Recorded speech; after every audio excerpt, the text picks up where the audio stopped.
up, peeps? It's Gracie, aka Marvelous Books. Today I'm going to do my reading rush wrap up because I did do a vlog days 1 through 7. It's like 30 minutes long, but I know some people don't want to watch that or like aren't interested in vlogs or whatever, so I thought I'd do a little wrap up for this, and then in my whole July wrap up I'll just mention these books and not go through them again. I actually read 7 books, which is so exciting because if you watch my vlog or are going to, you'll see day 5 and 6. I was really unmotivated, did not want to do anything, like was not reading barely at all. So I'm really proud of myself for like kicking it in the butt on day 7 and just doing well the other days as well. So let's get into the first book I read.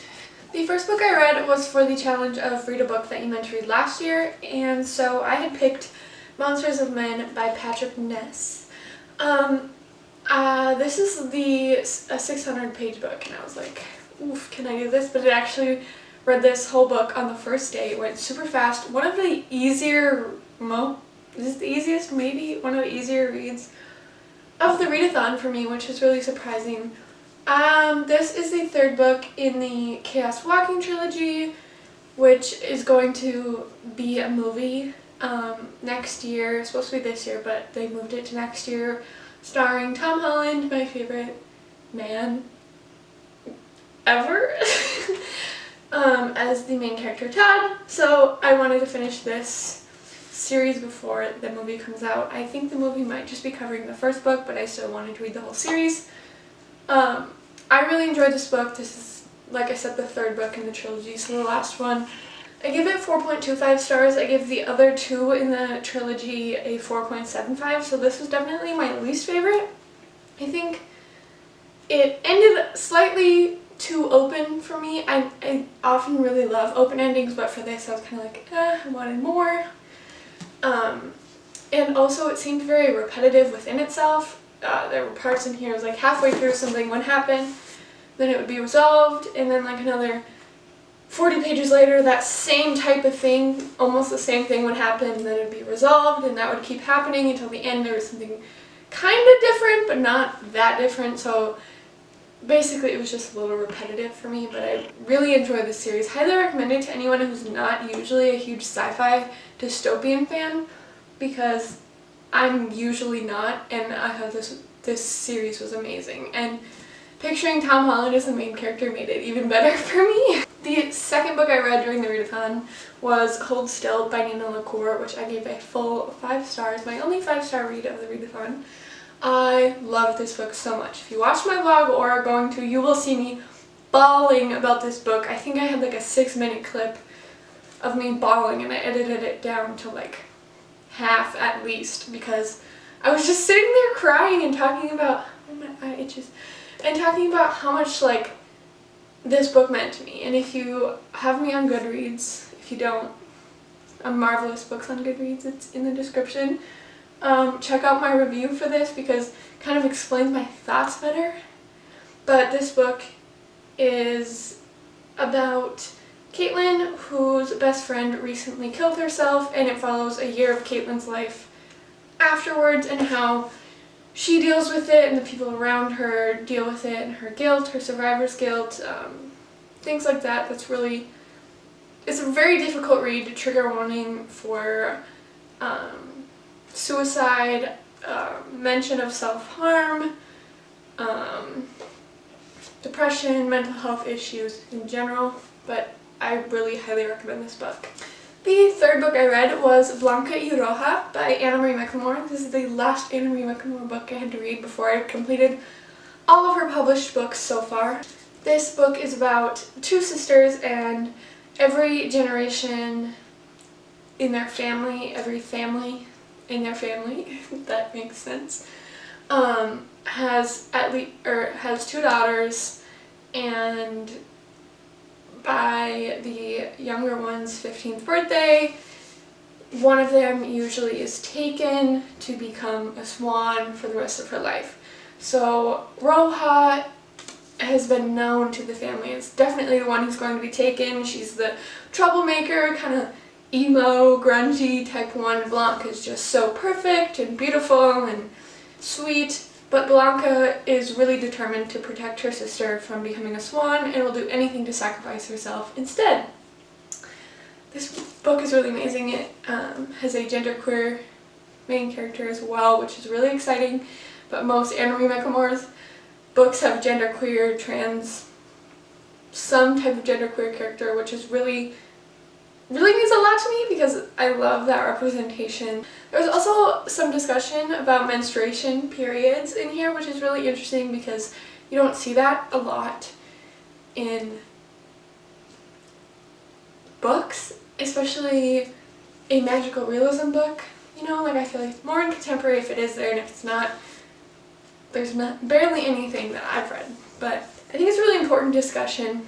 So I give this 4.5 stars, which is the lowest I've ever rated a Anne Marie McLemore book, so it's my least favorite of all of hers, but I still loved it so much. 4.5 is still a high rating, you know? The fourth book I read was The Help by Catherine Stockett, which, oh, I forgot to say, Hold Still I read for the challenge of read an author's first book, and Blanca y Roja I read for the challenge of read a book with a non-human main character. The Help I read for the challenge of read and watch a book to movie adaptation, so I read this book. I also watched the movie. I really enjoyed both. I gave this book a 4.25 stars. This book is about black maids in the 1960s and one white woman who decides she wants to write their stories and get it published, like, anonymously. And I thought it was really good. I'm not sure, like, of the historical accuracy. I'd have to do more research on if this is very accurate or not, based on, like, how they were treated, things like that. But it seemed normal, like, accurate to me, but I wasn't alive then, I don't know. I really thought this was good. I just wasn't a huge fan of, like, the writing. It was just kind of fine. This one took me the longest to read, which is understandable because I think historical fiction does take longer to read than most other books. But yeah, I just wasn't a huge fan of the plot. Was kind of meh at some points, and the writing wasn't amazing. The fifth book I read was Ghost Friends Forever, #1, My Heart Lies in the 90s by Monica Gallagher and Kata Kane. This is my second read of this book. I really love it so much. I gave it 4.75 stars. This I read for the challenge of read a book with purple on the cover. I originally was going to read And I Darken, but it was the 5th day and I still hadn't finished my 4th book, so I was like, let's switch this. As soon as I finish The Help, we're gonna find something else that's way smaller, way less complex, and purple to read. So I finished this on day 5, or day 6. This was day 6, sorry.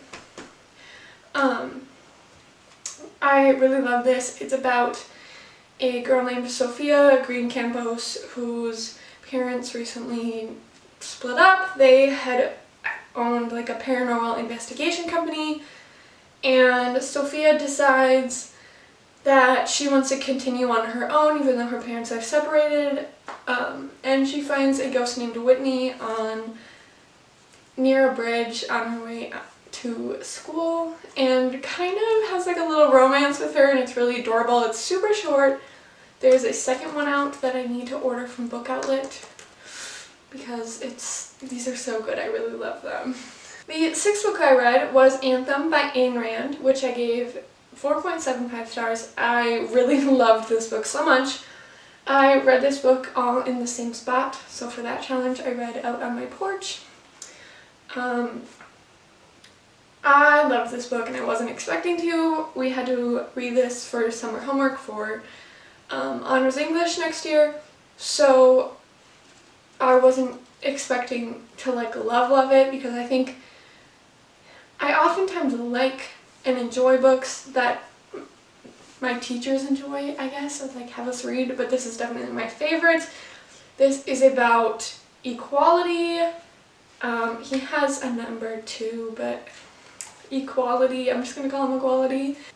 Equality is a man in a society where the word I is unknown. Everyone talks as if they are all together at all times. So we did this. We wrote this down, which you're not supposed to do.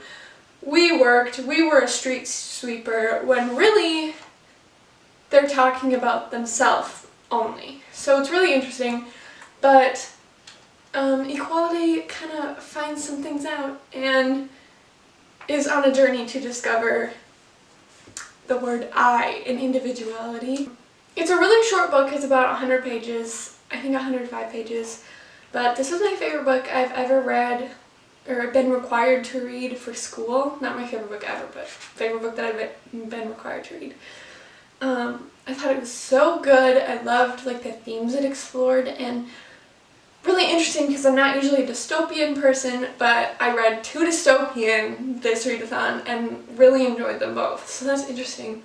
But I highly recommend this book. I do have to write a paper on it now, which I'm less angsty about because I did love this book so much.